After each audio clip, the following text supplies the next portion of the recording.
What's this one? This is the case of the people versus the Snad, Your Grace. The Snad? Is it here? Is it here? No, Your Grace. It is a class action suit brought by the residents of Snadview. Oh, thank Gruvold for that. All right. Well, let's hear it. Your Grace, members of the Deciding Council, my name is Christoph Peters Bacon, and I will be representing the good citizens of Heliacon in this matter. Opening statements, please. Firstly, I wish to establish a baseline understanding of the circumstances of this suit. Snadview, as you know, is a small, tight-knit community of hard-working folk situated close to Riverwind and its tanneries, as well as a hop and a skip away from Clogberg. On a good day, you can even see the lake eagles breaching that beautiful crater in the distance, the savage blasts of their multiple blowholes, bringing rainbows and the fresh odor of delicious fish to our children. And for this, we are all thankful. You know, I've heard there are treasures beneath those waters. Good money, I think. Good money if you make a bit of a dive. I purchased this slime amulet for just such an occasion, Your Grace. May I continue? Yes. Our hard-working residents, our smiling children, our patriotic men, women, and others, they have had enough. Snadview is a beautiful district, and our local manager and his team are very capable, but there is one fundamental aspect of living in Snadview which makes it unbearable. That is, of course, the Snad. The Snad? Here? We should go? Your Grace, it isn't here. Oh, very well then. Yes, that's all right then. Thank you, Gruvold. Thank you, Heligla. The Snad is always there. It is large, perhaps. It is watching, certainly. It possesses aspects and also attributes which, as you must know, Your Grace, change by the very process of description. Its only constants are that it watches us sleep every night. It peers through the windows. Its notice, its attention is a pressure on the senses. Have you thought about curtains? Your Grace, the Snad is undeterred by curtains. It is a creature, probably, which has lived here since the time of the Concordate, and maybe longer. It is nothing of flesh and blood, usually, though sometimes it is, and that is very confusing. But Snadview is hurting, Your Grace. Members of the Deciding Council, something must be done. Our children are being observed. Our wives are being watched. Our husbands are being examined.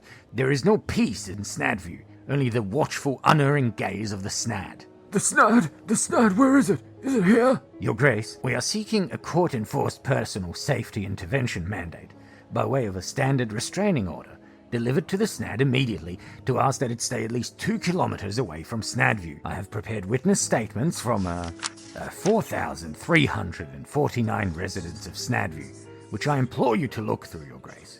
Harrowing stuff. He was watching me. Why does it have between 6 and an infinite amount of eyes? That's He's what been really sending what I me want to know. dreams. I don't like how the Snad only has one eye. Eyes. He don't even pay no He's a taxes. slippery fella, like just like a I don't goblin, like I how he's reckon. always watching me.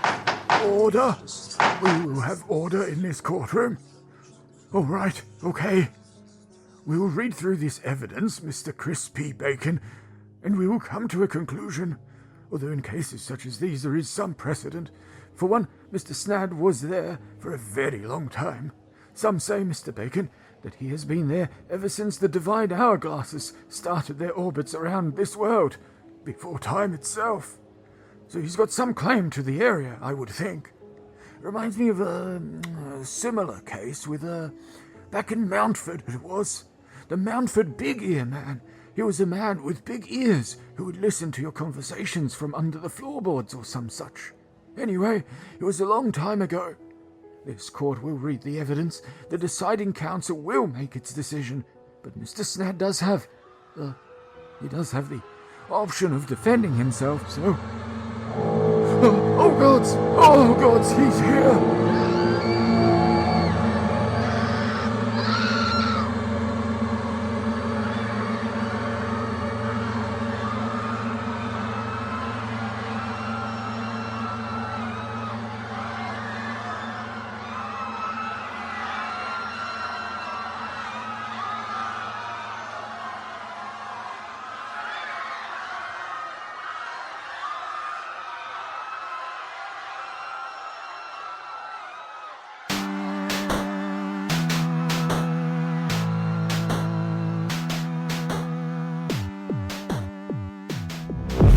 Welcome to Mythtakes Happen. This is season 1 of a world-building podcast where two good friends talk about the partitioned city of Haliacon, a living, breathing world for you to game in, live in, and explore. I'm Chris, a Victorian teacher and writer. He, of course, means from the state of Victoria, not from the Victorian era. Hi, I am Aaron, a professional game master from South Australia. We will begin with Ready, Setting, Go, where we discuss significant aspects of the setting, followed by Fable Fodder, where each host has developed setting and story aspects of a fantasy world without the interference or knowledge of the other host. After, we take a short break, imperceptible to you, the listener, through the magic of technology, and return with World War words, weaving together connections, linking our two halves together, and perhaps altering some fundamental aspect of one another's contributions. No tears, my friend. We will ruin this world together. At the end, we move to jumping to conclusions, where we discuss the whys and hows of our whats. Look in the episode description for follow-up materials, trigger warnings, and anything else that might matter. Supplementary aids will be linked here, including summaries of our work so far, alternate takes, and GM tips, all eventually culminating in a deliciously attractive PDF at the end of the season's run. For a few episodes, you may hear us referring to the podcast using a different name, but this is a false memory implanted in your brain by the podcast industry. Pay it no heed. Before we begin, we acknowledge the traditional custodians of this great land. I am recording on the land of the Kulin Nation, home to the Boonwurrung people. And I'm recording this on the land of the indigenous Ghana people of the Adelaide Plains. And with that, we'll get started. Can I tell you a joke? I'd love to hear a joke. I heard this joke recently. I thought it was really funny. Okay, so a man died and he went to hell. And the devil thought it'd be really funny to show him the different sort of tortures, like methods of torture. So he just takes him around. There's these like colossal cauldrons. And he said, you know, this is hell, so we're racist. And each cauldron contained like a different nationality in it, right? So there was a big boiling cauldron of Frenchmen and Swedes and Russians, Brits, Italians, Czechs, Scots. They're all being boiled in oil, and they're all being guarded by like this regiment of pitchfork-wielding devils. I see. And in case they sort of get out or try to escape. And the visitor asks, he notes that there is one cauldron that is left completely unguarded. And so the man who died, he says, what's up with that? Why is there no one around that cauldron? And the devil says, oh, you see, that's the Polish cauldron. So when one of them tries to get out, the others pull him back in. Yeah. Anyway, I really enjoyed that one. Yeah. Yeah. Just reminding our listeners that Chris is Polish. I'm Polish. I can tell any Polish joke. It's true. Most of them not well. And presumably in Polish. Sometimes in Polish. Yeah. I was talking to a Polish guy the other day, and actually it was probably the first conversation that I had in Polish with a Polish man that didn't just end at, oh, which city were you born in? And then they say the city. And then they ask me, what city were you born in? And I say Wrocław. And then we both just kind of nod at each other and leave. Yeah. That is excessively Slavic of you. It's very Slavic, yeah. But no, he was really nice. It was, I think, probably the first nice Pole that I've met in my adult life. You've got a mirror, haven't you? You're a nice Pole. Oh, God, I have too much self-loathing for that. It's a good thing I love you then. Oh, thanks, buddy. You're welcome. I'm not gonna say the thing. No, I didn't really expect you to. Hey, should we get on with episode 6? Damn, yeah, let's do it. Let's get on with episode 6. Hello. Welcome again to episode 6. We're definitely leaving the joke in. We're just starting episode 6 here now. We're leaving the joke in for sure, yeah. But now it's starting. So we've had a couple weeks off recording. I've been ill. You've been ill. Mm-hmm. We took turns. I was violently ill from both ends of my body. I got an exciting infection in the layer of fat on my leg. Ooh, okay. Yeah. That doesn't sound fun. No, it really wasn't. Although in this incredible collaborative process, perhaps we could make that part of the setting. No, let's not. I really worried for a second you were talking about us collaborating, and I was like, let's get each other's illnesses. And I was like, no, let's not. Yeah, okay, fair enough. Perhaps we should do a little ready, setting, go. Ready, setting, go. The final frontier. Let's have a quick chat about our last episode. I very much enjoyed our last episode. We got very down in some nitty gritty stuff. We left That's right, yeah. We left a lot of the fantasy things aside. Yeah. Last episode was the episode with the snad, right? Yes, it was. You were discussing all the various districts of Northern Haliacon, including Snadview and Snadview. Yeah, that's right. You also did the gangs of South Haliacon and the bank, and I had festivals and sport. I really enjoyed that one, and you inspired me to go with a theme today. Oh, so I will go with a theme, but I think you're actually going to start off. I am. I think, Yes. One of the things I've been re-listening to previous episodes, when you introduced Gruvold, you actually mentioned Ghost Days as a time when he is being honoured, and I wish I'd remembered that when we were talking about Gruvoli. Oh, yeah. So now I'm thinking, I've got to come up with a way of Ghost Days are separate to Gruvoli. I'm just going to start turning that over in my head a little bit, or, perhaps you'll come up with something. Absolutely. I think also we do talk about gods and pantheons and things a bit. I think we should take some time, perhaps next episode, to maybe explore that a little more. I'm not sure. Yeah. Because I feel like that's a part like we put in little bits and pieces. Oh, actually, we did say, I think, that next episode 7, we're going to have a bit of a retrospective. Yes. And perhaps have a longer chat about it. We'll do it then, I think. Yeah. A real sort of trying to tie more things together and make it a bit more cohesive. Yeah, I think so. And then I think we can probably talk about things like quality and stuff like that in that one as well. Mm-hmm. Well, before we move on too far, I wanted to, again, sort of not entirely in the setting of recaps, but talk a bit more about us as our listeners are still new to us. Absolutely. I love talking about me. It's one of your favourite topics, I'm aware. It is, yeah. My wife tells me that she enjoys how I am a shameless self-promoter like Thomas Edison. Not the worst quality out there. No, I suppose not. I will hire enforcers to go around to all the other podcasts and beat them up to improve, in comparison, to improve the quality of our podcast by making their quality go down. A lot of throat punches from the Pinkertons. Right. Well, I mean, this is about learning from history, isn't it? It's an important skill. Yeah, I think so. So I'm going to ask you a question about you. Okay. So I hope you're ready. Yes. Is this a question we've talked about before? I have. So I hope you're prepared. We do a little bit of preparation, folks, even if sometimes it doesn't seem that way. Can you give me a second? Sure. Because I think I wrote some notes about this one. Oh my god. Oh sweet baby Jesus. Oh yeah. Okay. Right. Yes. Here's the question. Out of all the settings that you've made for your own work, both RPG and story and novel, what is your favourite element? And tell us a little bit about it and the setting. That is a good question. Actually, this is one that I could struggle with. I think a lot of people would struggle with because, I mean, as writers, as creators, we create so many different things, right? And picking favourites can be like picking your favourite child. Yeah. I mean, I feel like that would be easier. Just for our audience, I am a very bad parent. Yeah. He's successfully raised one kid and working on a second, so I don't believe him for a bloody second. Oh man, I think my older son kind of raised himself towards the end of it. I think it's mostly despite my parenting that he's turned out as well as he has. I wonder if he'll listen to this episode. Probably not. Kids these days are into other stuff. Lasers. He's probably too old for me to say skibbity and get his attention, right? Skibbity toilet.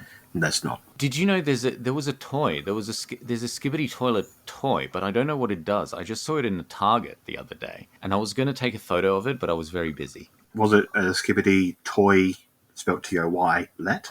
Because if not, that's a real missed opportunity there. But I'm going to go back. I'm going to go back to this. I'm so sorry. You've successfully run the clock out a little bit. Tell me more. What is your favorite element in your own work? Okay. I do a lot of character-driven stuff when I write, and the settings for my stories tend to be more, I guess, reflections of like the mental states of the people who are in it. But there is a story that I'm working on right now, which is a science fiction story, specifically about. It's okay.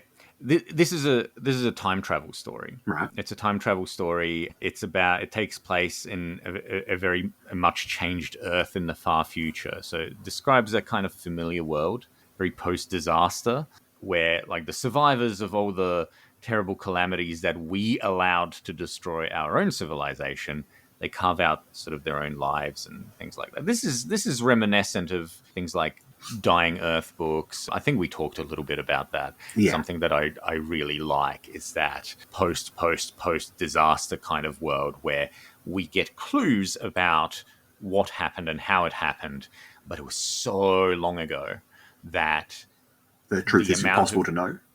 Absolutely. So the thing that I'm very proud of here is actually the religion. I created a religion for the people of this world to follow. And there are two sets of gods. They're called the broad gods and the narrow gods.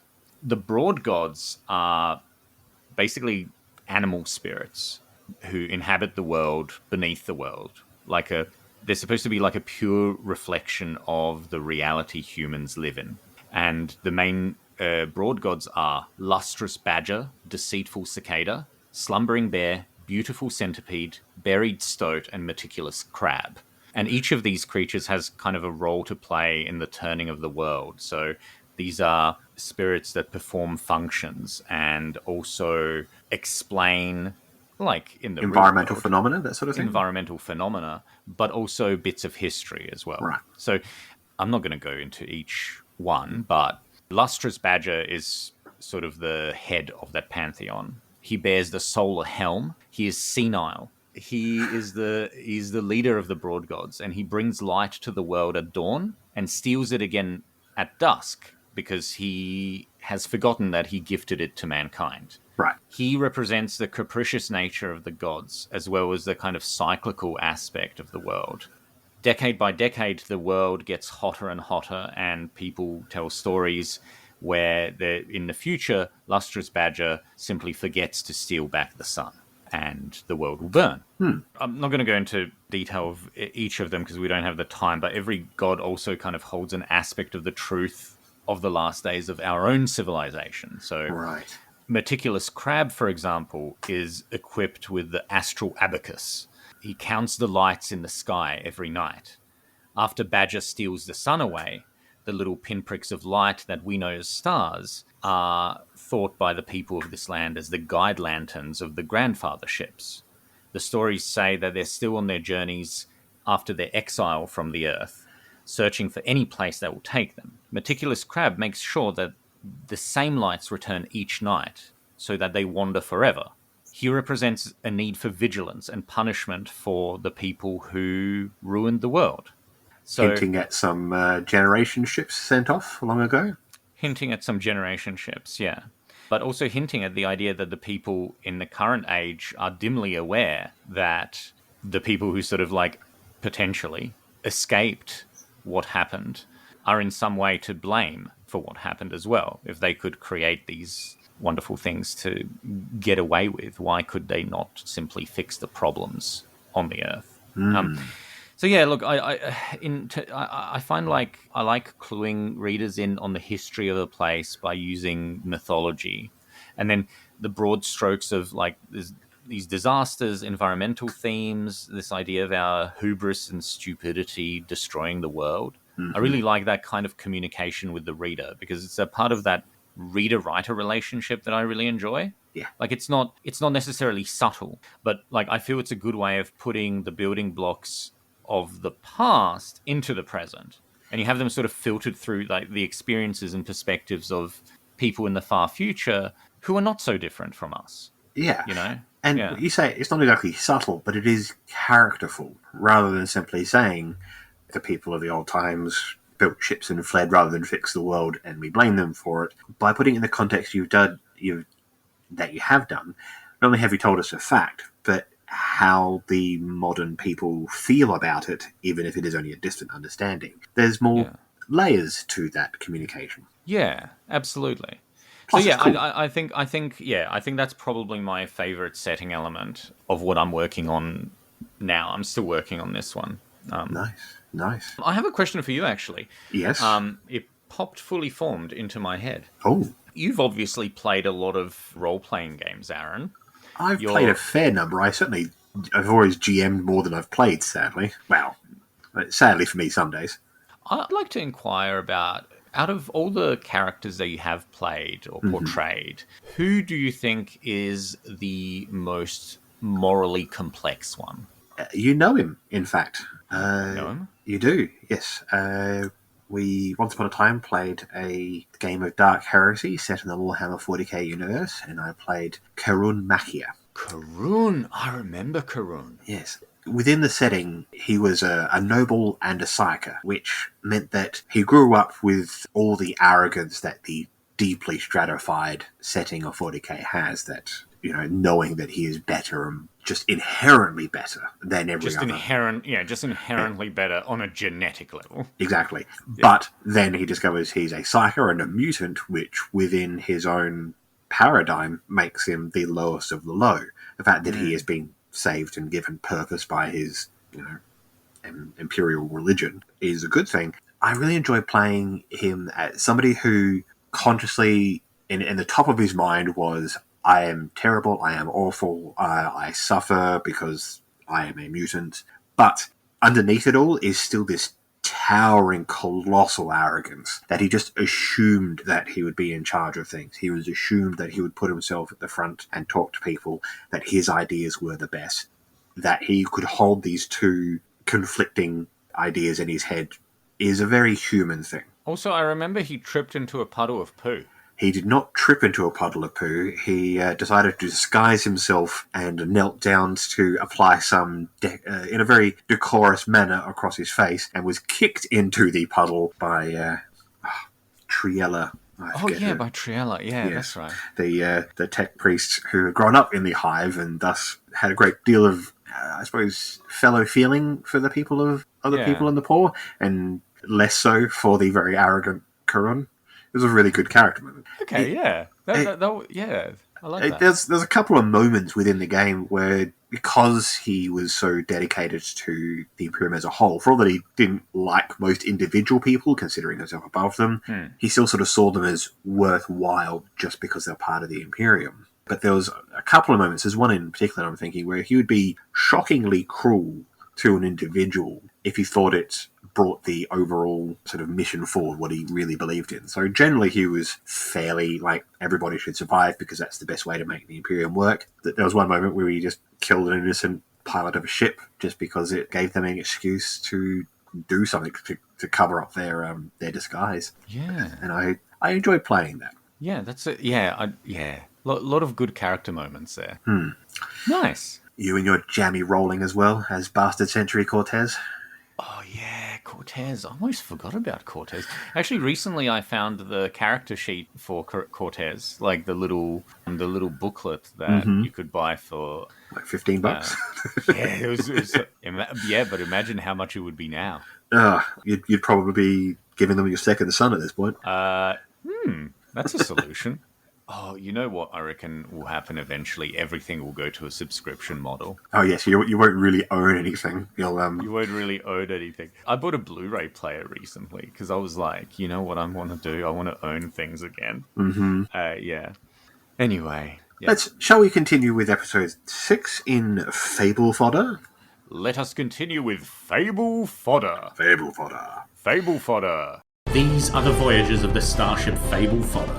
I'm going to start by talking to you about crossbows and its interesting history and relationship with the two great powers. Crossbows? Crossbows. Okay, let's do it. I've fired a crossbow. So have I, in fact. It feels good. It does. Compared to using an actual bow, it's also trivially easy, Yes. Yeah, that's right. which is actually part of what I'm talking about today. Okay, let's All do right. it.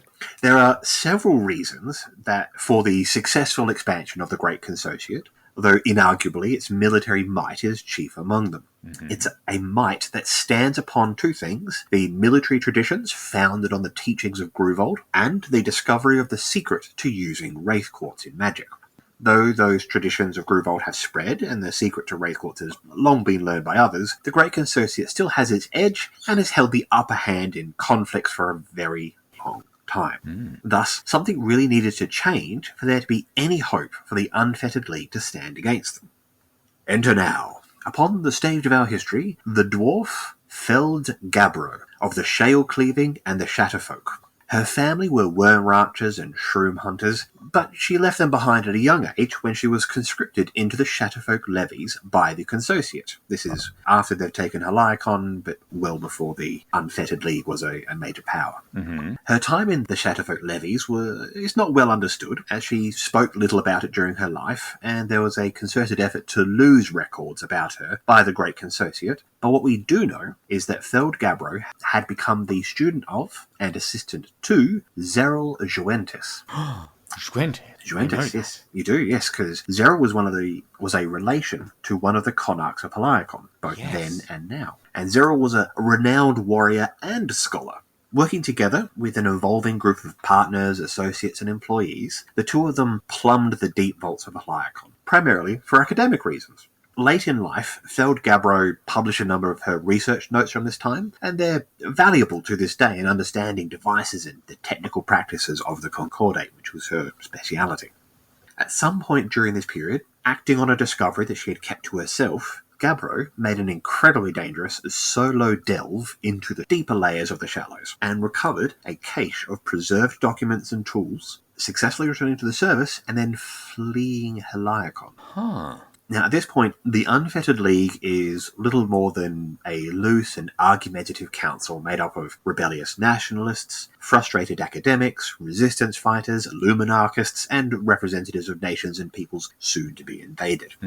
At some point, presumably during her years in the levies fighting them, Feld Gabbro had joined the luminarchist cause, and it was to them that she brought the seeds of this new technology. A new weapon. Okay. She led a team that recreated this powerful and simple-to-use crossbow that would quickly become a staple amongst the warriors of the Unfettered League. Up to this point, it's all just recurves and longbows and so forth. The industrious and clever dwarf would go on to found one of the foremost weapon makers in all of Delmarin, called Shatterfell Arms, and the first archers to use the crossbows called them Gabbros in her honour, and that has long been the nickname for crossbows. Especially the cheap but well-made light crossbows made in vast quantities by Shatterfell Arms today. Wow. Indeed, Okay. someone who uses and specialises in using a crossbow is called a Gabbron. A Gabrone. A Gabbron. The Great Consociate has a cultural bias against crossbows. They still use them in small numbers, but not a lot. Two reasons for this. One, they very quickly became the League assassin's weapon of choice, and a number of very important and beloved leaders died with a quarrel in one or more of their vital organs. Further, there's a possibly apocryphal tale that the Arch-Templari of Spiraxis, the most powerful and highly ranked priest of Gruvold in the entire world, was trying his hand with a local craftsman's copy of the crossbow for a first time when it shattered under the strain and the Arch-Templari lost an eye and several teeth. Apocryphal or not, the temples of Gruvold speak poorly of the crossbow and do not consider it an appropriate weapon for a soldier. All right. The idea is that this new technology is quicker to train and learn a crossbow. It's a very powerful weapon that gave the Unfettered League an edge. That's fascinating. And then, so the Great Consociate rejects it? Yeah, because, yes, for the vote reasons I said. So they still use it a little bit, but it is considered a League weapon by and large. Fascinating. I like that a lot. It adds a lot of depth, I think, to the fabric of the world. And military technology like this has long been something that changes history to some degree. Yeah, it changes history. And yeah, and there are different nations and different cultures adapt to changing warfare differently. So it's not like everything, I invented a pistol. everybody gets pistols, all across the world. It's not... Yeah, that's great. Because humans don't act on with ideas of hindsight and perfect knowledge. So, yes, this is a better weapon, but how do you know? Like, it's brand new, and you've got history and traditions and cultures that change these things. Yeah, absolutely. I do also intend to come up with a fighting style feat for the crossbow. Nothing terribly revolutionary. It's okay. I like that. Yeah. For anybody who wants to make a gabrone within our setting. I kind of want to make a gabrone. So do I. A gabroni. A jabroni. No. A gabrone. Gabrone. Yes. Yeah, to honour Feld Gabbro. Feld Gabbro. All right. How about you? Right. Okay. Are you ready to receive my fun? No. Okay, yes, I am now. Gnomes. We're going to talk about gnomes today. Oh. This first bit is a little long, and then I have got two shorter bits to go after, all gnome related. Ooh. So yes, you've themed gnome today. I'm so excited. That's the theme. Aaron? Yes, Chris? There is something wrong with the gnomes. Until about 3 centuries ago, they were considered a myth, or something of an academic curiosity to those in learning spaces that acknowledged them at all. And then, the Gnome Plague came. They crawled out of the dark places of the world, from beneath mountains long thought lifeless, and from the world's grave layer of the deep vaults and its equivalents around the world. They were in the walls, they were in the aqueducts and the sewer systems of more civilized places. They slithered out of small spaces with their small, flexible joints, and they began to change the world around them, to fix things that didn't need fixing. They altered machines and artifacts. They changed plows from tools of agriculture to brutal machines of war. They tinkered in the labs and workrooms of scholars and sorcerers. Terrible damage was done very quickly across the world, and the great powers of Delmarin blamed one another for this clearly magical blight. And yet, most suffered equally. There was no talking to the gnomes, no reasoning with them. They appeared to understand the languages of the cultures they had infiltrated, but seemed uninterested in holding conversations. Their keen little eyes focused only on the job at hand, and that job varied from place to place. It is said that the chasm city-states at the bottom of the world were affected the most. The gnomes had dredged up some great behemoth of a previous civilization, long predating the Concordate, and repaired the damage of millennia. The city-states were remade, the mountains turned to lakes, the rivers to forests, and the forests to great barren wastelands. Physically, the gnomes are not remarkable. They are shorter than dwarves or halflings, but their proportions seem wrong, and they all have a pallid, sickly look to them. Their only real advantages are that they appear to be able to squeeze through very tight places like cats or vermin, and that their problem-solving skills are above average. The Gnome Plague gnomes appear to have no real understanding of civilization, or roads, or people. The paths they take are irregular and circuitous. They will crawl through concrete pipes to get to a place they could well have walked to. There's something of a mystical calculation behind all their movements, although none in the modern age have been able to decipher it. It took around 3 years to exterminate a majority of the gnomes from the plague, and they pop up still from time to time, but in smaller numbers. Worse still is that sometimes gnome children are found, wrapped in wicker baskets and colourful ribbons at the doorsteps of monasteries and orphanages. Most folk hold a great contempt for these creatures, and the children are likely to be put to death or made slaves in those places of the world that still practice it. But a gnome baby that is raised by a loving family does not display any of the traits their gnome plague cousins show. They are able to integrate with any society that will have them, which are few indeed, and learn the same kinds of skills any other species is able to master. In the consociate, there are a handful of gnomes who have managed to break through the traumatic bias people have against them to varying degrees of success. Many of them have gone into less desirable professions. The most famous one in South Haliacon is Belfry Butters, leader of the Butternut Boys street gang. Every now and then, politicians and priests will make some noise about needing to solve the gnome problem, and this can be a difficult wave to ride out politically speaking. No naturally raised gnome has ever reverted to a gnome plague state, and yet, to this very day, academics and researchers are no closer to understanding the cause of the initial outbreak or anything else about the phenomenon at all. It is considered still one of the great 8 mysteries of the modern age. I did wonder when you first started talking about the Gnome Plague and the nature of the gnomes, how you're going to make that work for potential player characters. But I like what you've done there. Thank you. Yeah, I was thinking about gnomes in a bit of a different way. I was thinking, how can I make idea of these things a little bit more horror oriented as well? It has a sense of like what happens when a household fae goes wrong, sort of the Yes. insulting a brownie sort of thing, but with a weird cosmic horror edge to it. Yeah, but I also wanted to keep gnomes as potential PCs because they are in D&D, and Yeah. I like playing gnomes. I think you've also done a good job of giving them a unique look, which is something that D&D has always a little bit suffered with when gnomes have. You sort of It's difficult. I feel like it is difficult to make gnomes if you already have dwarves and halflings. Yeah, like what separates them from yeah, that? Yeah.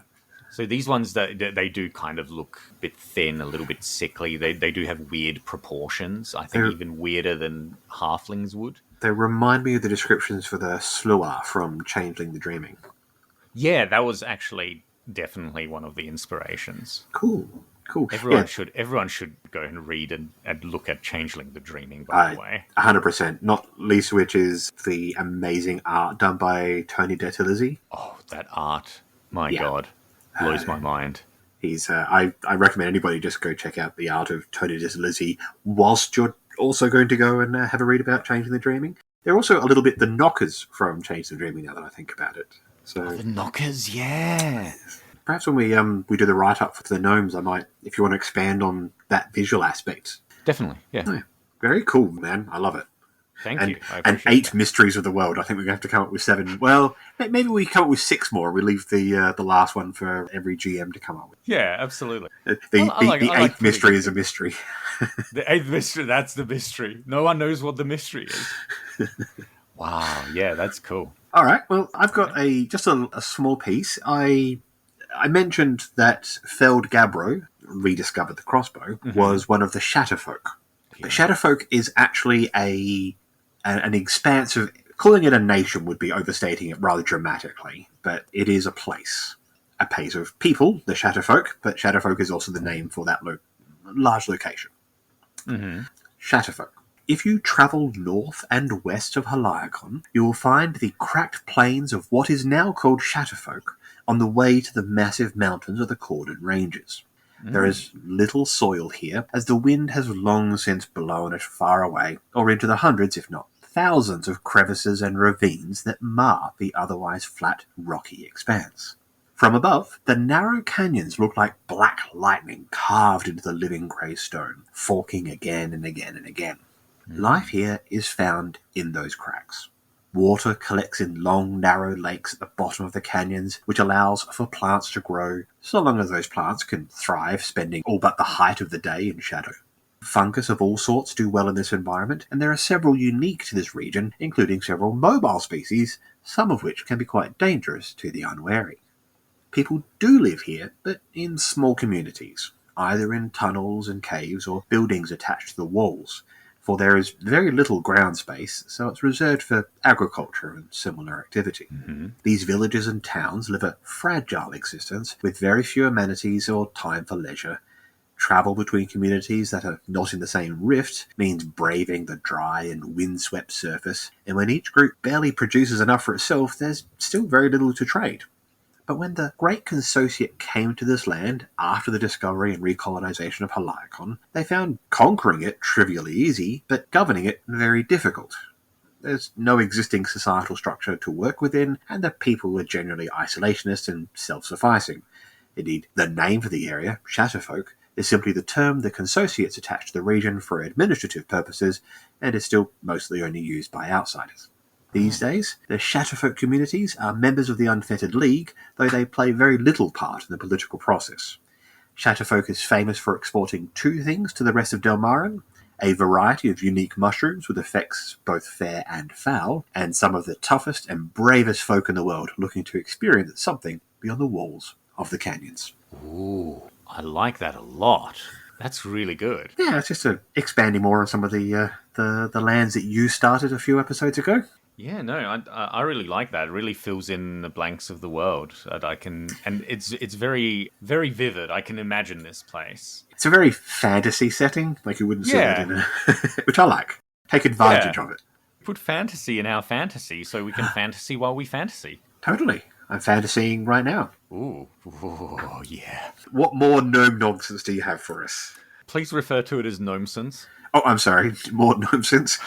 Wait, hold on. Are we going to have some nomenclature we need to learn? Nobody knows. Ooh, We have to stop. we do. And we're enjoying this far too much. Way too much. Okay. I am going to introduce you to the concept of Garenbach. Ooh.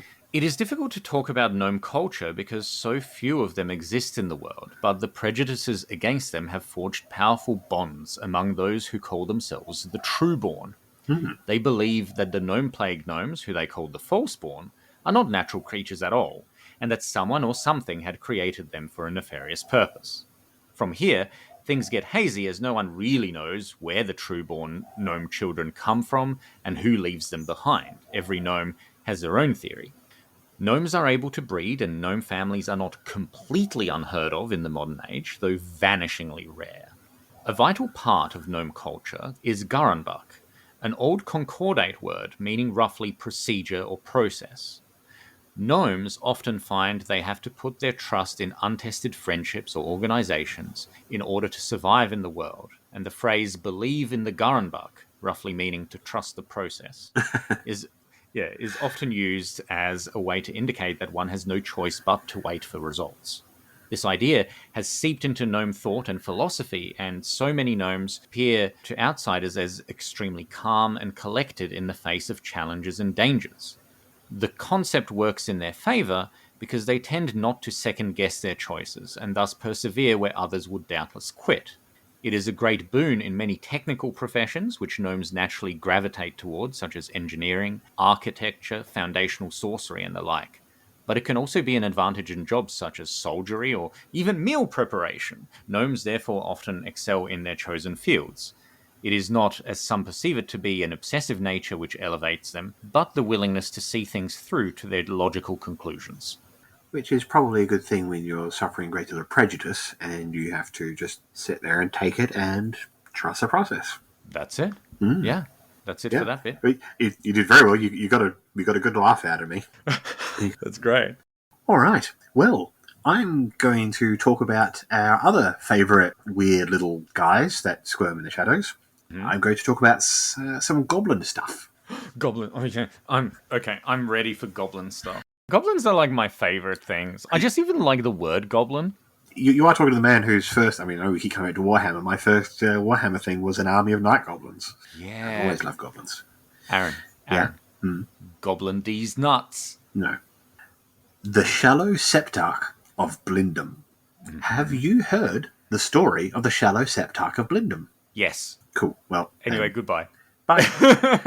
I'm going to tell it anyway because I know our listeners have. Okay, let's go. Right. So it's not to be expected that you would know this tale because it's mostly only told to goblin children. A fairy story that was never meant to be taken seriously. Yet that is precisely what has been going on for nearly a year with an alarming amount of success. Well, alarming for those paying attention to the upheavals in goblin societies at any rate. There are actually dozens of tales about the Shallow Septarch and her nation of Blindum, with a revolving cast of brave warrior goblins and magic-using goblins, villainous goblins, and heroic goblins, though the nature of that heroism is rather specific to goblin culture. They battle monsters like the invidious worm, expose traitorous viziers, engage in perilous trials and grand romances, of a goblin sort at any rate.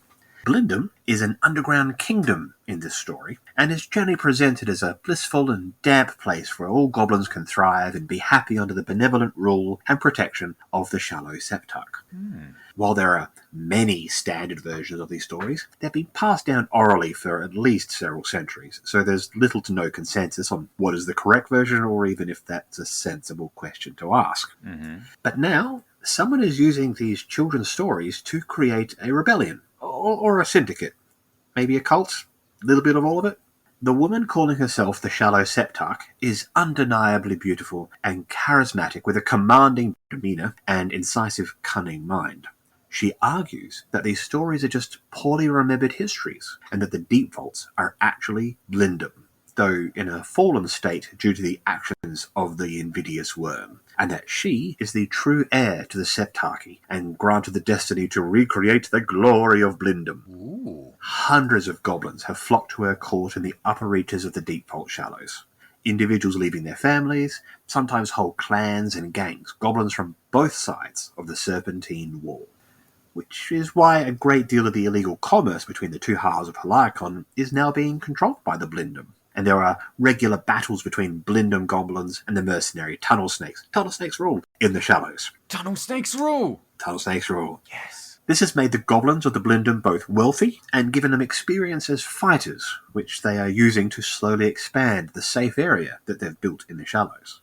Tunnel Snakes are crying warnings to their employers, but no one takes goblins seriously. The other goblin clans fear losing their independence to the Shallow Septarch, and that fear is one of the driving factors behind the Galangolt clan's acceptance of non-goblins. Something is growing there in the Deep Vaults. Whether it's a utopia for goblins or a catastrophe for all, well, we'll find out, won't we? Oh, I guess we will. Oh my god. I like that. That is such a good addition, man. Cool. It's, Anything, you know what? I feel like that we could actually just talk about goblins. Not we could. we could expand the Haliacon, the goblin setting. Like, there's other races there, but nobody pays them any attention. The only playable race is goblin. It's goblin. Mm-hmm. Large goblin, small goblin, cunning goblin, sad goblin. Angry goblin? Angry goblin. You know what? I don't see our goblins as particularly angry. No. Maybe, like, they get amusingly frustrated from time to time. Yeah, maybe they have, like, cartoon steam coming out of their ears. Which is why they need to stay damp to prevent them from overheating. Yes, that's right. It's fantasy. We did it, Aaron. We did it. Right. Let's not call any of that canon. Let's not. Yeah, let's not. All right. Well, you've got at least a little bit more gnome for us. I've got one last bit, and this is my favorite bit actually. So well, let's see how it goes. The cherry on top. The cherry on top. I've titled it "The Dreaming Society." There is one part of gnome culture no outsider is privy to, and that is the inner world of gnomish dreams. It is a secret the gnomes guard with their lives, and although some folk proficient in the mystic arts suspect something is going on, no one outside their society has discovered the truth yet. And the truth is this: when gnomes sleep, they share dreamscapes. Oh. Once, it was the only way early foundlings were sure that others like them existed at all. Though they are unable to control the particular settings of their dreams, all gnomes appear in close proximity to others of their species and are able to be lucid during this time to various degrees, depending on their age. The older gnomes are in full control of their bodies and faculties, while the younger ones can struggle with this aspect of their shared reality. Over time, a kind of hierarchy has established itself in the dream realm, with a council of elder dreamers, the de facto leaders of this slumbering society. They teach of foundational dreams, reflections of the secret origins of the gnomish race, and the truth of the Gnome Plague. There are, of course, almost as many interpretations of what constitutes such a foundational dream as there are gnomes. It is also a source of nightly debate as to which of the nightly dreamscapes reveals either divine or else reliably truthful ideas at all. The elder dreamers are likewise divided, and there does not exist any particular orthodoxy on the matter at this point. Even so, gnomes are desperate to find an identity in the modern world, and individually cling very strongly to the specific theories or ideas which appeal to them. Though they do not discuss it with outsiders, in gnome circles there are countless passionate debates on this subject. Leads to people in the morning looking at a tired gnome and bad night. Yeah. Bad dreams. I got into an argument with my mate about bad dreams. That's what happened. Bad dreams. Bad dreams. Yeah, that's it. That's it for that bit. That's fantastic. I think it'd be really fascinating to actually play that. That you can't help it. Or at least a third of your day or thereabouts, you're engaging in a evolving and still very young political cohort, I suppose, every night with the rest of the people of your rather small race. Yeah, see, I had this idea. I was thinking, what can be what else can add depth to these people? And I think the particular idea that, I mean, they are extremely isolated, but they are forming. They're still in the, I mean, it's been a while, but they're still sort of in the midst of forming their culture, their society, and things like that. Who they and are. they have this advantage? Yeah. Maybe? What's the truth of it? Why is it happening? We don't know. Yeah. We might know. And how does that relate to the Falseborn and the Gnome Plague, the Plague Gnomes? Yeah, exactly. We've got some really good fun stuff there to work on for World War words. I think we do. It's a 5-year mission to explore World War words. We have returned. You've returned. I'm still returning. Okay, now I've returned. I have returned from my exile. I did a big bit, a medium bit, and a very small bit. Oh, right. So I've got 2 chunky bits on your gnomes. Got 2 chunky gnome bits. Oh, I love chunky bits, Aaron. I love chunky bits. Thank you. Chunky gnome bits sounds like something that I could get from a fast food joint. Chunky gnome bits. Yeah, actually, I was thinking a cereal. Oh yeah, that works. Chunky gnome bits for you and me. Eating them with milk is good, But not free. but not free. Yeah. It doesn't have to rhyme. Hey, Aaron, poetry doesn't have to rhyme. No. It's just that poetry that doesn't rhyme is stupid. I think rhymes have to rhyme, but not all poems have to be rhymes. But I do like rhymes. I don't know about that. Yeah, I like rhymes. That's why I find rap very relatable, or potentially relatable, because I think there's a lot of rhymes in there. You know, Yes. Eminem. Eminem is so good at rhyming. Yeah. Yeah. No, that's Oh, it. I thought you were There's going. That was a whole sentence. Yeah. I mean, he's famous for it, so presumably so. He's famous for it, yeah. Could he be more famous? Anyway, let's get on with this episode. Yes, we should. I really went into the gnome thing, and my first thoughts were all about how the mystery of the origin of the gnome plague and what I would do with it. And I had some thoughts, and then I stopped. Because the mystery behind it is kind of great all by itself. Perhaps later we will define what really started the gnome plague or the origin are, but I don't want to do it right now. Fair enough. I've got a variety of cool ideas, but at the moment, I mean, like, if we stopped the Haliacon season right now and we never found out a canon what the origin of the gnome plague was, I'd be just fine with that. That's something that the GMs could come up with. Fair enough, yeah. I went in a different way. So my first thought was the gnome plague. You were correctly vague about when exactly it occurred, so I thought I'd talk about that specifically. Let's do it. So the first stirrings of the gnome plague can be traced back to the days shortly after the Great Consociate discovered and invaded Haliacon, but before they were able to recolonize it. Though examples of gnome activity from this time were small and sporadic, and it didn't truly reach dangerous levels until a decade later, many scholars, mostly those not aligned with the Great Consociate, argue that the invaders stirred something up during their invasion and are to blame for the terrible suffering gnome plague has caused. The Great Consociate, on the other hand, points the fingers at luminarchist saboteurs releasing something dangerous in a futile attempt to prevent the colonization of the great city. Both theories cite Haliacon being the first location to experience the gnome plague, but neither theory accounts for the way the plague quickly began to affect people and places across all of Delmarin. Indeed, it's entirely possible that Haliacon was not the first struck, as those events are a century old at this point, and many records have been lost or destroyed, some of them by the gnome plague. Every archivist knows the story of the Shelfoleth, a library's worth of shelves cobbled together by gnomes into a shambling, many-limbed wooden monstrosity that gobbled up books and scrolls with unceasing hunger. Yes, I love it. Shibboleth, but Shelfoleth. Yeah, I got it. I loved it. Had so much fun with that. Another of the lingering problems of the gnome plague are the burial pits the corpses of sometimes thousands of gnomes were tossed into at the height of the plague. Those locations have become strange. The local common folk called them cursed, reporting metal implements and tools of all sorts become bloodthirsty, not animated, just abnormally prone to accidents that cause serious injury. Plants grow too well or not at all, and those plants that are gathered have properties they should not and are never safe nor comfortable.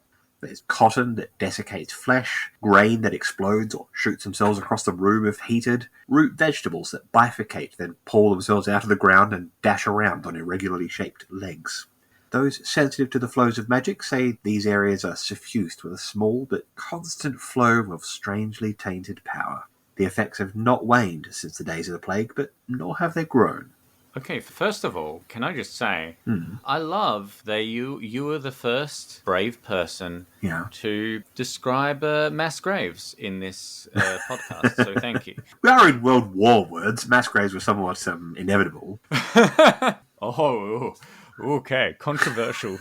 Controversial. This is World War words. This is not World War crime words. Okay. How foolish of me to get that wrong. But no, I like that. That is excellent. Because I was thinking of when I talked about crossbows, I was talking about their effects on history and the story of the world. So I wanted to do something like how would the Gnome Plague affect history and what are people talking about? You got one bit wrong, though. I did actually say how long ago it was. Oh, did I miss that? I said it was like 300... Yeah, 3 centuries ago. Oh. Sentence number 2, my friend. Oh, there it is. I think it does kind of work anyway. Well, I think when we talk about like time and time periods and when things happened, that can be a little loosey-moosey.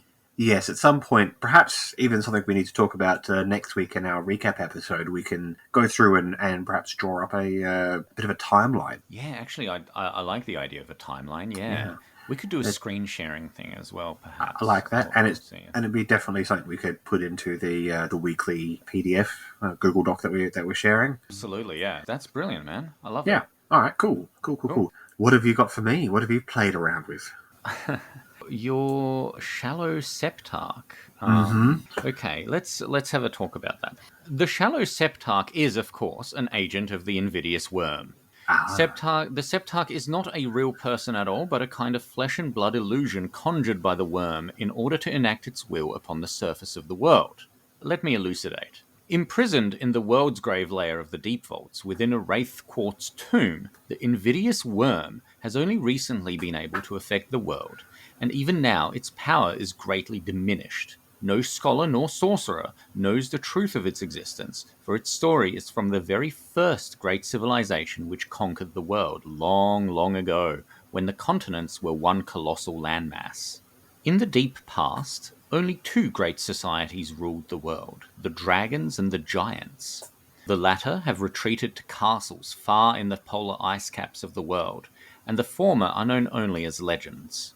The worm is not the last of the dragons, but it is certainly the oldest, and the only one able to expend its power in the modern age. Once, it was the greatest of its people, known as the Gracious Serpent. It helped create utopian landscapes where neither dragon nor giant would ever suffer or experience hardship. When the other races of the world began to pop up, some evolving naturally, some created through sorcerous or scientific means, others still brought to our world using gates and portals to other places, the Gracious Serpent welcomed them as equals, but it was the only one of its kind to do so. Both dragons and giants were determined to enslave the various people, latecomers as they called them. What followed was a terrible argument, culminating in a terrifying and destructive conflict which decimated both races and ended in the imprisonment of the Gracious Serpent beneath the earth. Over tens of thousands of years in complete isolation, locked in and only dimly aware of the outside world, the Gracious Serpent began to resent the younger races and their eventual dominance of the surface. Its thoughts began to darken, and its plans called for eradication. It was only several centuries prior to the current era that its prison began to weaken, and the worm, as it now considered itself, was able to extend its senses beyond the boundaries of the prison. The invidious worm is angry. It is mad after untold ages of suffering, but it can take its time. Its requests and plans are small for now. It is merely stretching. But there will come a time when it figures out a direct method of breaking out of its prison, and when that happens, there are few upon the surface who could match its might. Now, my question here then is, there have been goblin fairy tales about the Blindum and the Shallow Septarch, and they include the invidious worm. So presumably the invidious worm's ability to affect the world, which is, as you said, been going on for a couple of centuries, if that coincides with these fairy tale stories being told, if the invidious worm is true, what else in those fairy stories is true? That's right. And so sort of the idea for it came as, at first, it's possible that the only way in which it could connect with the world at all was through dreams, eventually perhaps affecting people's dreams, goblin dreams. Perhaps goblin dreams are the easiest dreams to affect.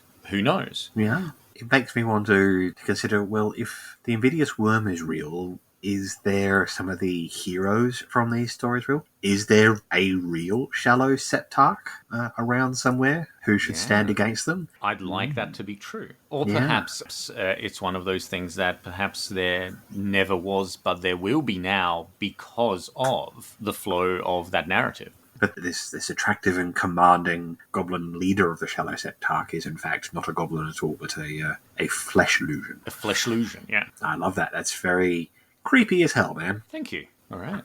Let's go to your next part. Well, speaking of dreams... Ooh, yes. I'm in a very dreamy mood today. No, you're just dreaming, my friend.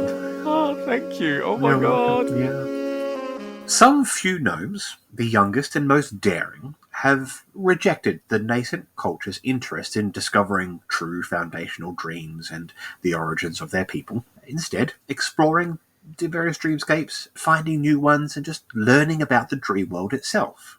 These young gnomes spend as much time as they can asleep and quickly master control of their dream selves in their quest to understand the sleeping realm itself.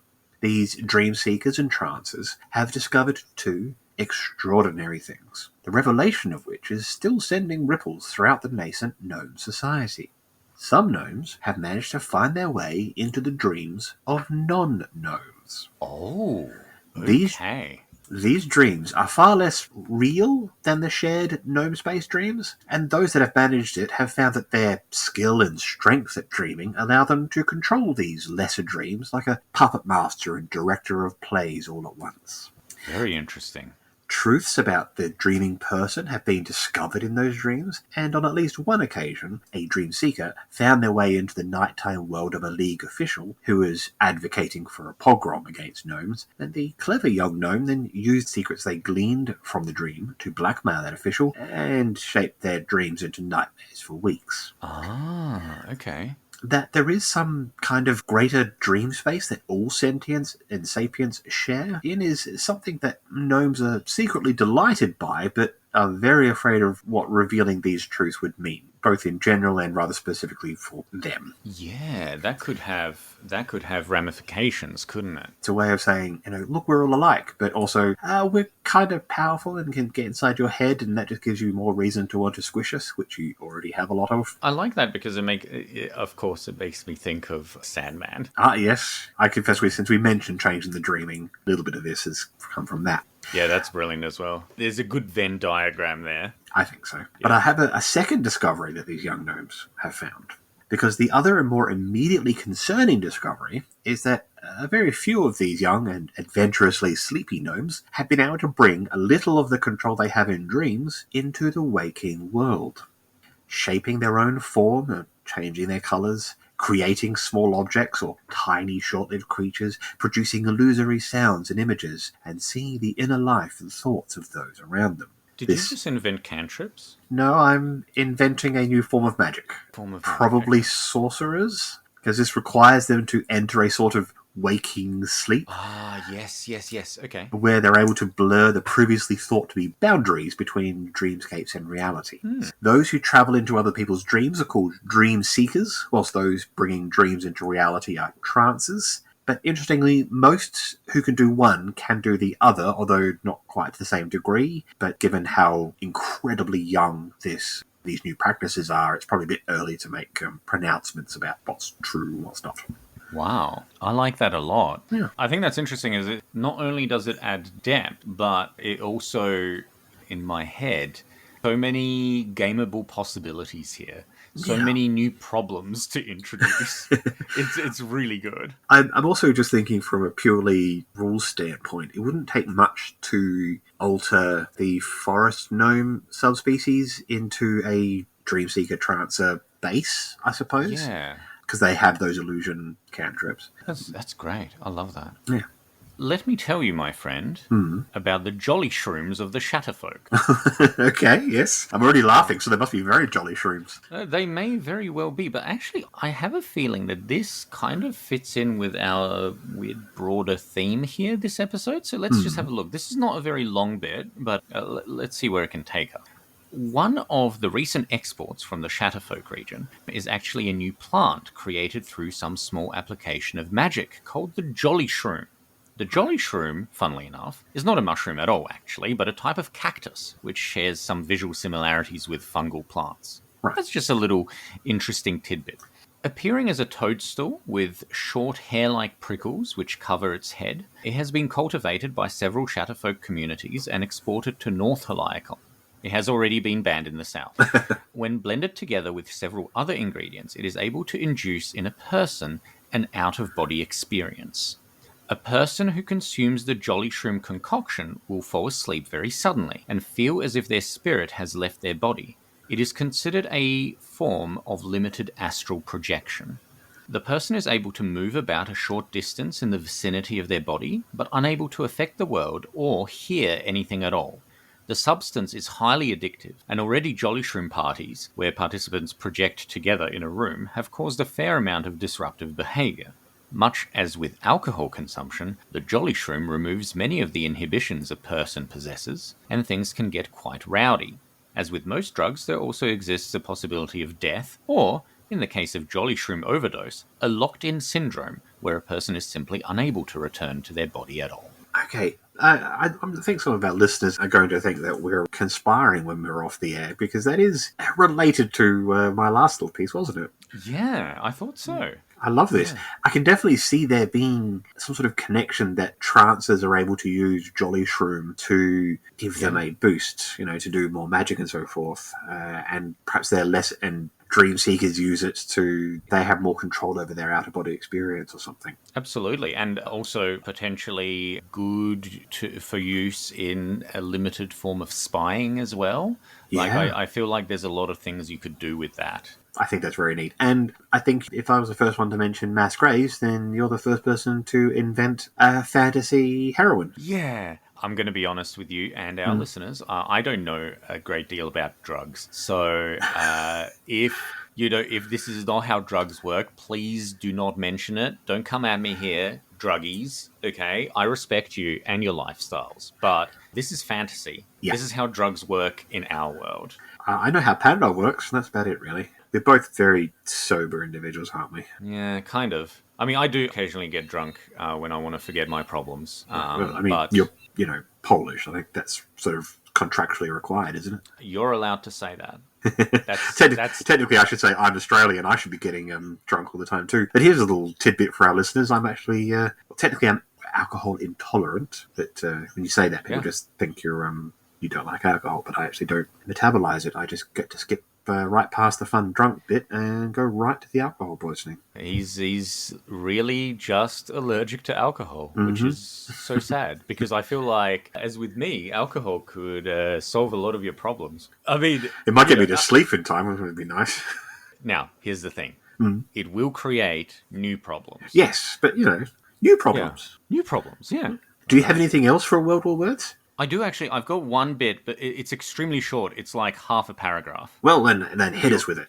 Okay, so I wanted to hit each one of the things that you introduced today. So just a very short bit about the Consociate's crossbow engines. Uh-huh. The Consociate, although possessing a great bias against personal crossbows, is currently developing a giant crossbow. It is a colossal siege engine able to be used to knock holes through stone walls, as well as devastate huge numbers of infantry.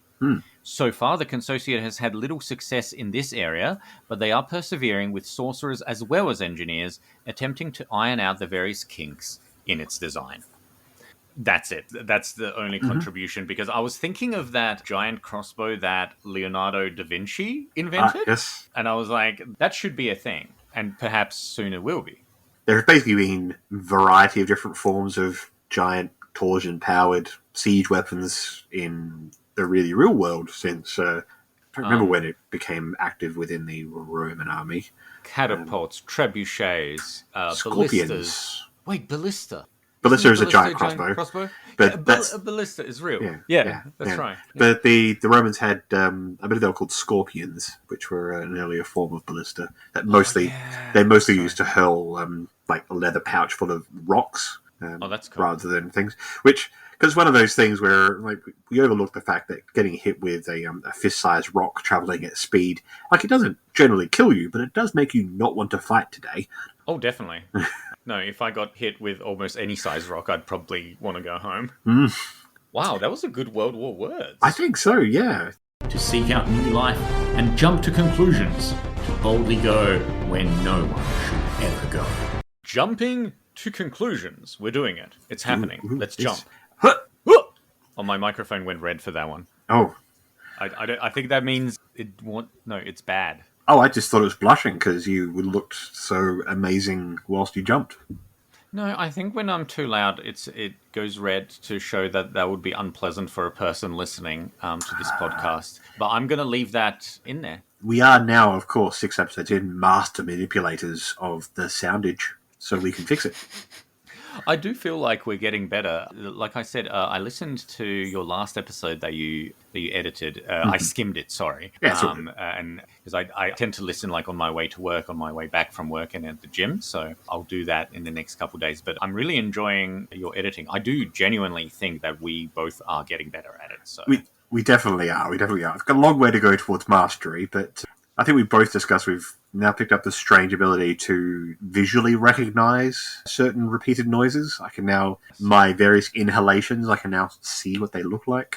Every time you do your tongue click, I just know what it looks like. So I just go first through the whole recording and I delete every tongue click. Cursing my name all the while. I mean, when I talk to you, when we're having a conversation, that's just part of how we talk, right? Yes. When I'm listening to it, it's the worst thing. Oh, it's not fun. It's not great. And whenever I stutter, I start so many sentences by going, like that. Mm-hmm. That's wild. There's a couple of times, yes, if I do the inhalation and clicking thing more than you do get a couple of sentences where you'll say 3 words about 7 times in a variety of different orders. I've got to try and find the best way to cut that down so I make you sound like a rational human. It's great. I know, but that's something that I find very interesting because I never noticed that about myself. And now I have noticed. I notice it now in real time, but before editing, I never noticed that about you. That's very interesting. I guess because we're seeing it from a different perspective, right? Yeah.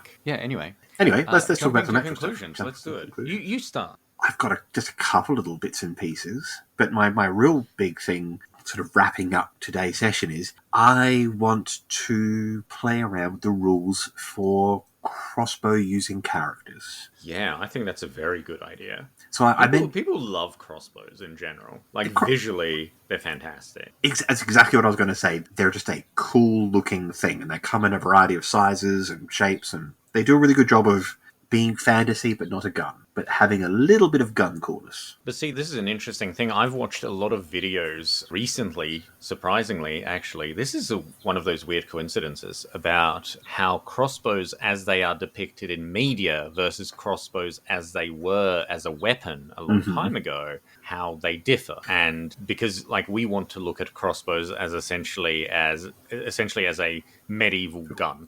Yep. Right? Because that's cool, right? Yeah. That's cool. But the reality of it is very different, and these people are kind of going through all the ways in which they are different, and I'm like, wow, that is very interesting. Still gonna keep on using it as a fantasy gun. Yeah, yeah. But because from that visual perspective, it looks cool. I've always been enchanted a little bit by the Italian Pavese crossbowmen. They would wear the giant shields on their back because they were loading the crossbow meant putting the tip in the ground, putting your foot on it, and then working the crank with both hands. before loading it and firing it, because it was nearly half the size of a full-size man. I know the visual of that, but I've actually never heard of the Italian crossbow guys. Pavis crossbowmen, yeah. No, it's fun because it's a big shield that they wore on their back, specifically because they would do the loading, they'd turn around. So you'd go up to shoot, and then you would turn around, put the shield backwards, and then plant your crossbow and reload. Great. Yeah, Cool. I always just thought the visual was very neat. Wouldn't really work in, I think, an RPG setting because it's a bit too static, but Yeah. it's just a fun look. What I reckon I'm going to do is I'm going to take the fighter, probably, and battle master specialization, and I'm going to look to see if I can maybe make some more battle master maneuvers specifically for crossbow usage. Ooh, okay, Even if I only come up with 2, it just gives people sort of the option to make a fighter that's a mobile crossbowman. I think that's really, really fantastic. And I'm so happy that you're taking it upon yourself to do the rules parts of this, because certainly I don't feel very confident in that area at all. I enjoy the crunchy side. I keep thinking about, and this episode especially, actually, art, right? Yeah. Art for this and the eventual document that will come out of it. Yes. I'm not a fantastic artist, but in general, I think I could be a passable artist if I practiced it enough. So I will be doing some art for this, but I also keep thinking about visual instructions that we will give to people who contribute art to our project. Sage, as well as I've got a few others. Sage is my son, by the way, audience. He's a fantastic artist. You should check him out. There'll be a link to his horrible website there somewhere. Yeah. It's like a weird GeoCities. I think he likes it because it's like retro or something. Anyway, some of the visual guidelines I will give to people, because like when you were talking about, for example, when you were talking about the shallow septarch, right? Even the environment of the Shatterfolk, that brings up some very strong visuals in my head. So that gets me definitely thinking about the art direction. Obviously, we can't depict every single thing. Much as we would like to. Much as we would like to. We're not a huge company, and we do have a very limited budget. To have a look at, like, eventually we'll look at the entirety of our text and how it looks and which parts of it we do want to bring out for people to have a look at. And yeah, definitely today especially, it really made me think about that from an art perspective, yeah. If you're glad I'm doing some crunchy stuff, I'm really glad you're handling the art stuff, since I'm very bad at that. That's okay. I mean, we all have our strengths. It's true. I think that's really good. I am following some interesting artists on the Hell platform X, as well as the slightly better platform Bluesky, and all the social media stuff. So I'm trying to sort of keep my finger on the pulse of like who's taking commissions and which one of those are affordable. Affordable for us, yes. Yeah. That's a good thought. Well, we should definitely get your gnomes drawn, because I don't think I'm smart enough to draw a gnome. As I mentioned during the Fable fodder, they are visually more distinct, I think, than the classic D&D gnome. I mean, one of the troubles I've had with the D&D gnome descriptions, I mean, I love them, but the rock gnomes and the forest gnomes don't share anything with each other besides roughly being the same height and having pointed ears, which, being short and having pointed ears describes fully a third of the D&D races. Yeah, that's a tough one, I think, especially when we're talking about... Oh, we touched on it before, didn't we? You know, we've got dwarves, we've got halflings, right? Those are things we absolutely have to have. Absolutely. Gnomes. What the hell's a gnome? Now, in a lot of, like, fantasy, gnomes are tinkerers, right? Like, that's their thing. But... different to dwarves, who are more engineers, I guess? And smiths. And smiths, yeah. So it's but then you start getting into a very like clockwork punk type stuff. Yes. Which I feel might be like too much, and or too much to have it spread out anyway. My trouble with that is that it also, by locking a sort of culture and a certain number of professions together, it can be a little restrictive for a people. I mean, it's like when you were describing the orcs of the south, who, by the way, it has occurred to me that if we're calling the Orcan nations from the north, then the southern orcs who came from Lumara could be Lumen orcs. Sort of Luminorcs, but then it sounds too much like Luminarch. Monarch. No, yeah, you're right. Yeah. Anyway, moving I upon do past like that. that. I mean, that's a good idea. But I mean, it doesn't quite work. No. Yeah. Anyway. Anyway. What I was saying was that when you're describing them, you talked about how, sort of this is their general predilection, and that predilection leads them to do these kinds of things. When you talked about the gnomes today, you said because they are very focused and trusting the process, they tend towards these sorts of things. And when a cultural peculiarity encourages you to move in those directions, that feels good, that feels natural. But when you try to work backwards and say gnomes are good tinkerers, so they are like this, it feels like it's going the wrong way. Yeah, I'm always careful to go to never say, all of these guys are like that, because I think that also takes agency away from players, right? Exactly. Like, what if I want to play a dwarf that is actually not interested in smithing, or just interested in something, I don't know, exploration or something, right? Like, I think there has to be scope for those outliers, even if a specific culture or race or whatever is known for something, right? It could not possibly function if every dwarf was a smith, if every elf was a ranger or something. Like, it just could not work. Yeah, and it's an insult to the amazing variety that is people. Yeah, exactly. Because I think we mentioned this a couple episodes ago. That's what we're really looking at, right? Like, all of these fun races that we can play are really just set dressing for people, for humans, for us. Yeah, allow us to be people in new and different ways. Allows each individual person to be a people that they may not be in their daily life. I love being a people. I mean, goodness knows, most of my characters that I make they're a lot nastier than I am. I don't like being nasty. I actively dislike it, but it's fun to play it in a safe way. Oh, yeah. A lot of my characters tend to be, not very nice people. But I always look at it as kind of a way of processing some feelings that, or exploring some options that I just never would in real life, Like, I don't think I would betray someone and stab them in the back, literally, or even probably figuratively. I don't know. I guess I haven't had many opportunities to do that. So we'll see as my life progresses. I don't really get to play very much at the moment, since I mostly run games. The one character I get to play regularly is the Evolved board game that I play with Sean and the Super Hero Quest. Yeah, we left Hero Quest a long time ago. We're now Ember Shade. We're so vastly different that we decided to change the name. Yeah. And we've got our own lore, our own canon, and so forth. And I play Donak Thunderfist, a Dwarven sort of saboteur. And when I first made the character, I was the veteran role player at a table of mostly complete neophytes. So when I made the character, it was very much, I am going to play somebody who is very basic. He's dwarf. Would you say a basic bitch? No, a basic dwarf. Okay. Bitch is a very different option altogether. And that is a gendered slur, and it's not okay, and I won't have it. I appreciate that. And unless, of course, it's referring specifically to a female dog. But even then, frankly, probably best to avoid it. Makes me feel bad. I feel like we need a new name for a female dog. Yeah. I was thinking maybe a wolf mummy? Woof mummy? Oh, woof mummy. That's heckin' good boy or something. I don't know. Girl, yes. Heckin' good. Come on. Well, I was trying to harken back to some sort of poorly understood meme. I'm not great at that sort of thing. All right. Well, I think we've done enough jumping. I'm out of breath now. I think so too. This is going to be a behemoth, I think, to edit. Or possibly a shelfaleth. A shelfaleth. Yes. Shall we leave our listeners with a few comforting words? Yes, let's do that. Okay. Do you want to do it, or shall I do it? I'm thinking bepuzzled, letters, and towel. Towel is very comforting a word.